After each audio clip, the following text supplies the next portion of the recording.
তরল petroleum gas বা এলপিজির দাম কমেছে দেশে। ৩০ টাকা কমিয়ে জুন মাসের জন্য ১২ কেজি সিলিন্ডারের দর নির্ধারণ করা হয়েছে ১,৩৬৩ টাকা। সোমবার রাজধানীতে সংবাদ সম্মেলন করে বাংলাদেশ এনার্জি রেগুলেটরি কমিশন এই দর কাঠামো ঘোষণা করে। এ নিয়ে টানা ৩ মাসের মতো এলপি গ্যাসের দাম কমল। যদিও বছরের ব্যবধানে ভোক্তা পর্যায়ে ১২ কেজি সিলিন্ডারের দাম বেড়েছে ২৮৫ টাকা। ওয়ালটন ফ্রিজ কিনে অনেকের মতো আপনিও হয়ে যেতে পারেন মিলেনিয়াল। সেরা পণ্যের সেরা অফার। বিশ্ববাজার থেকে আমদানি করা প্রোপেন আর বিউটেনের মিশ্রণে স্থানীয় কারখানায় তৈরি হয় তরল পেট্রোলিয়াম গ্যাস বা এলপিজি। এ দুই কাঁচামালের দরের উপরে নির্ভর করে দেশে এলপিজির দাম কত হবে।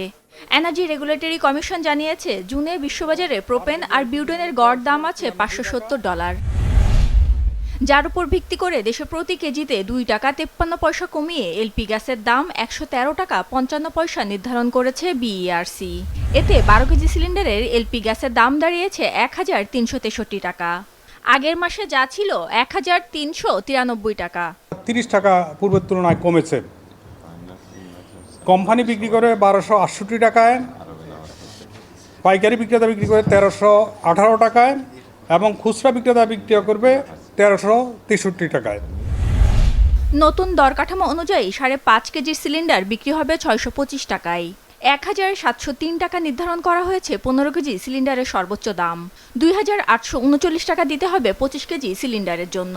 আর হোটেল রেস্টুরেন্টে ব্যবহৃত ৪৫ কেজি সিলিন্ডারের দাম ঘোষণা করা হয়েছে ৫,১১০ টাকা।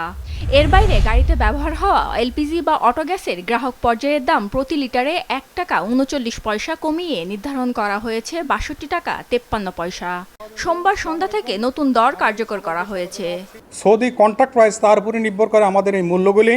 সৌদি কন্ট্রাক্ট প্রাইস গত মাসে ছিল $৫৮৩ টাকা ২৫ পয়সা $25। এ মাসে হয়েছে $৫৭০.২৫, অর্থাৎ কমেছে $১৩। আর এই জন্যই কিন্তু মূল্যটার কমার কারণ। হিসেব বলছে ২০২৩ সালে জুন মাসে দেশে ১২ কেজির এলপিজি সিলিন্ডার বিক্রি হয়েছে ১,০৭৮ টাকায়। সেই হিসেবে গৃহস্থলীর প্রয়োজনীয় এই জ্বালানির দর বছরের ব্যবধানে ২৮৫ টাকার মতো বেড়েছে।